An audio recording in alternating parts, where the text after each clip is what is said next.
Episode starting లో కొలసస్ టైటన్ తన చేతితో ఎరెన్ మీద అటాక్ చేస్తుంది. కానీ ఎరెన్ ఆ అటాక్ నుంచి తప్పించుకుంటాడు. కానీ అప్పుడు అతనికి అర్థమవుతుంది కొలసస్ టైటన్ టార్గెట్ నేను కాదు, గోడ మీద ఉన్న క్యానెల్స్ దాని టార్గెట్. ఇది చూసాక ఎరెన్ ఒక మైండ్ లో ఒకటే తిరుగుతుంది. గేట్ ఇరిగిపోవటం ఒక యాక్సిడెంట్ కాదు, ఖచ్చితంగా ప్లాన్ చేసి అటాక్ చేశారు. అంటే ఇవి మనిషిలాగా ఆలోచించగలదు, వాటి లోపల బ్రెయిన్ ఉంది. అప్పుడు కొలసస్ టైటన్ అతని మీద అటాక్ చేస్తుంది.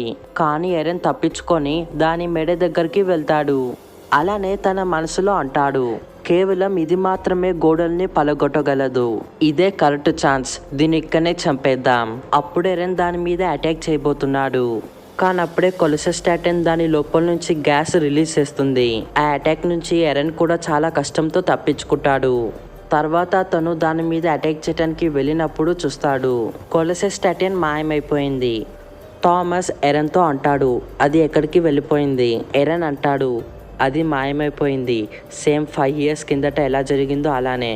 కోనీ అంటాడు, ఇప్పుడు ఆలోచించటానికి సమయం లేదు, గేట్ ఇరిగిపోయింది, ఇక టైటన్స్ ఎప్పుడైనా లోపలికి రావచ్చు. అప్పుడు ఒక సోల్జర్ వచ్చి వాళ్ళతో అంటాడు, మీరు ఇంకా ఇక్కడనే ఉన్నారా, వెంటనే హెడ్ క్వార్టర్స్కి వెళ్ళండి. ఆపరేషన్ కొలసస్ టైటన్ స్టార్ట్ అయింది. తర్వాత మనకి వేరే సీన్ ని చూపిస్తారు. కొంతమంది సోల్జర్స్ సిటీలో ఉన్న వాళ్ళందరినీ ఖాళీ చేపిస్తున్నారు. ఇక వేరే సైనికులు పిరంగీలతో టైటన్స్తో ఫైట్ చేస్తున్నారు. వాళ్ళు అంటున్నారు, అవి గేటు దాటి లోపలికి వచ్చే లోపల మనం వాటిని ఇక్కడనే ఆపేయాలి. తర్వాత మనకి మరొక సీన్ చూపిస్తారు. అందులో ఆర్మిన్ తన 3D గేర్ సిలిండర్లో గ్యాస్ ని ఫిల్ చేస్తున్నాడు. కానీ భయం తట్టుకోలేక అతను కంగారు పడుతున్నాడు. అలానే అతను వేరే వేరే మాటలు అంటాడు.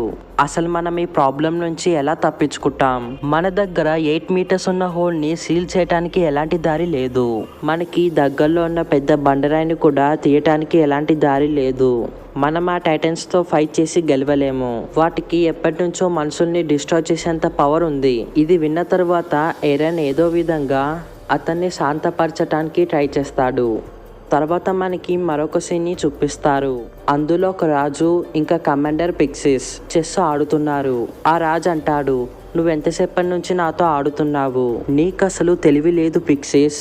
ఇక నువ్వు సౌతర్న్ డిస్ట్రిక్ట్ కి చీఫ్ ఎగ్జిక్యూటివ్ కదా, అలా అయితే నువ్వు టైటన్స్ తో ఎలా గెలుస్తావు? నాతో చెస్ లో గెలవలేకపోతున్నావు. కానీ అప్పుడు ఒక సోల్జర్ స్పీడ్ గా వచ్చి అంటాడు, మాకు రిపోర్ట్ వచ్చింది, క్రోస్ట్ డిస్ట్రిక్ట్ దగ్గర కొలసస్ టైటన్ కనబడిందని.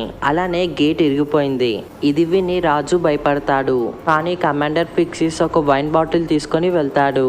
ఆ రాజు భయపడుతూ అంటాడు, నువ్వెక్కడికి వెళ్ళకూడదు, వెంటనే నా కోట చుట్టూ సైనికుల్ని పెట్టు. కమాండర్ అంటాడు, మహారాజ్, క్రోస్ట్ డిస్ట్రిక్ట్ లో ఎంతమంది సైనికులు వాళ్ళ ప్రాణాలని సాక్రిఫైస్ చేసి వేరే వాళ్ళని కాపాడుతున్నారు. కానీ మనం ఇక్కడ కేవలం మాట్లాడుతూ టైం వేస్ట్ చేస్తున్నాం. ఆ రాజు అంటాడు, చావని, వాళ్ళు బేకారుగాళ్ళు. అయినా నువ్వు నన్ను చెస్లో ఓడించలేని వాడివి, అక్కడికి వెళ్ళి ఏం చేస్తావు?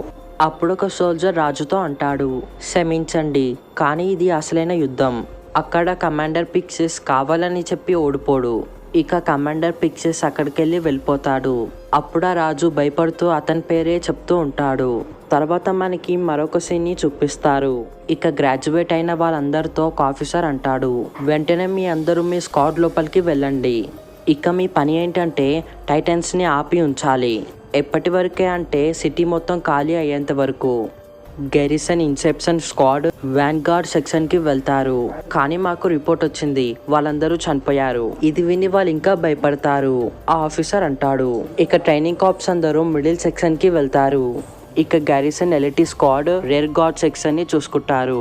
అలానే ఆఫీసర్ అంటాడు, ఎవరైతే యుద్ధ భూమి నుంచి పారిపోతారో వాళ్ళందరికీ మరణ శిక్ష పడుతుంది. అప్పుడు వాళ్ళందరూ వాళ్ళ స్క్వాడ్ కి వెళ్ళిపోతారు. కానీ కొంతమంది వెళ్ళిపోరు. అందులో జీన్ కూడా ఒకడు. అతను అంటాడు, కేవలం ఒక్కరోజే, ఈ రోజు బాగుంటే రేపు నేను గోడ లోపల ఉండేవాణ్ణి. అలా చెప్పి అతను ఎరెన్ కి గుద్దుకుంటాడు. అప్పుడు వాళ్ళిద్దరూ మళ్ళీ కొట్లాడుకుంటారు. ఎరెన్ కోపడి అతనితో అంటాడు, మనం 3 years కష్టపడి గ్రాడ్యుయేట్ అయ్యాము.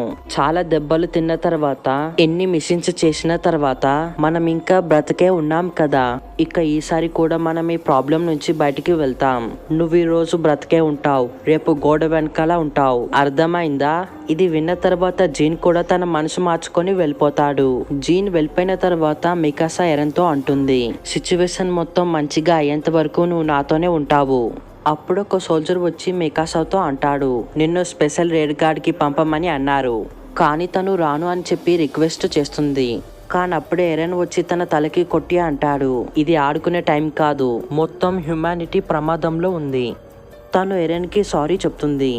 అలానే అతన్ని ఒక రిక్వెస్ట్ అడుగుతుంది, ప్లీజ్ చనిపోకు. తర్వాత ఎరెన్ వెళ్ళిపోతాడు. తర్వాత మనకి మరొక సీన్ని చూపిస్తారు. అందులో ఎరెన్ తన స్క్వాడ్తో కలిసి ఉంటాడు. అప్పుడు తను తన ట్రైనింగ్ రోజుల్ని గుర్తు తెచ్చుకుంటాడు. అందులో వాళ్ళ టీచర్ టైటన్స్ గురించి చెప్తున్నాడు. ఇప్పటి వరకు ఉన్న రికార్డ్స్ బట్టి మాకు ఇప్పటి వరకు తెలియలేదు టైటన్స్ ఎక్కడికి వెళ్ళి వచ్చాయని. అవి మనిషిలాగా ఆలోచించే జీవులు కావు, అందుకనే మనం వాటితో మాట్లాడలేము. వాటి బాడీ టెంపరేచర్ చాలా ఎక్కువగా ఉంటుంది. వాటికి ఎలాంటి రీప్రొడక్టివ్ ఆర్గాన్స్ లేవు. అందుకే వాటి బ్రీడింగ్ గురించి మాకు ఇప్పటి వరకు తెలియలేదు. అవి మనుషుల్ని తప్ప ఎలాంటి వాటి మీద ఇంట్రెస్ట్ చూపించదు. వాటి లక్ష్యం ఒకటే, మనుషుల్ని తినటం. అలానే మనకి తెలుసు, ఇన్ని ఇయర్స్ అయినా కానీ అవి మనుషుల్ని తినకుండా బతికే ఉన్నాయి. అంటే అవి బ్రతకటానికి ఫుడ్ అవసరం లేదు. అలానే వాటి బాడీలో ఏదైనా కట్ చేసినా కానీ వెంటనే రీజనరేట్ అవుతుంది. అలానే వాటిని చంపటానికి ఒక దారి ఉంది. అదేంటంటే వాటి మెడ మీద గట్టిగా అటాక్ చేయటం. ఇలా చేస్తే అవి రీజనరేట్ కాకుండా చనిపోతాయి. అందుకే వాటి మెడని కట్ చేయడానికి బ్లేడ్స్ ని యూజ్ చేస్తారు. ఇక దీంతో ఎరెన్ తన ఫ్లాష్ బ్యాక్ నుంచి బయటికి వస్తాడు. అప్పుడే ఒక సైనికుడు వాళ్ళతో అంటాడు, 34 స్క్వాడ్ ముందుకు వెళ్ళండి. వాళ్ళందరూ చాలా ఎక్సైట్మెంట్ తో ముందుకు వెళ్తారు. కానీ అప్పుడే వాళ్ళు చూస్తారు చాలా టైటన్స్ లోపలికి వచ్చాయి. థామస్ అంటాడు, చూస్తుంటే వ్యాన్గార్డ్ లో ఎవరు ఏమీ చేసినట్టు లేదు. కానీ అప్పుడే ఒక టైటన్ వాళ్ళ మీదకి ఎగిరి దుంకుతుంది. వాళ్ళందరూ ఏదో విధంగా ఆ టైటన్ నుంచి తప్పించుకొని ఒక చోటుకి వచ్చి నిలబడతారు. అప్పుడు వాళ్ళు చూస్తారు థామస్ ఇంకా బతికి లేడు. ఆ టైటన్ వాళ్ళందరి ముందే తినేస్తుంది. దీనివల్ల ఎరెన్ కి చాలా కోపం వస్తుంది. అతను ఒక్కడే ఆ టైటన్ ని చంపటానికి వెళ్తాడు. అతను చాలా స్పీడ్ గా టైటన్ వైపుకి వెళ్తాడు. అప్పుడు అతను దాని మీద అటాక్ చేయడానికి ట్రై చేస్తాడు. అప్పుడు మరొక టైటన్ ఎరెన్ ఒక కాల్ని తినేస్తుంది. దీనివల్ల ఎరెన్ సృహ తప్పి పడిపోతాడు. అప్పుడు టీం మెంబర్స్ అందరూ ఎరెన్ వైపుకి వెళ్తారు. కానీ టైటన్స్ వేరే వాళ్ళని కూడా పట్టేసుకుంటుంది, కేవలం ఆర్మిన్ తప్ప.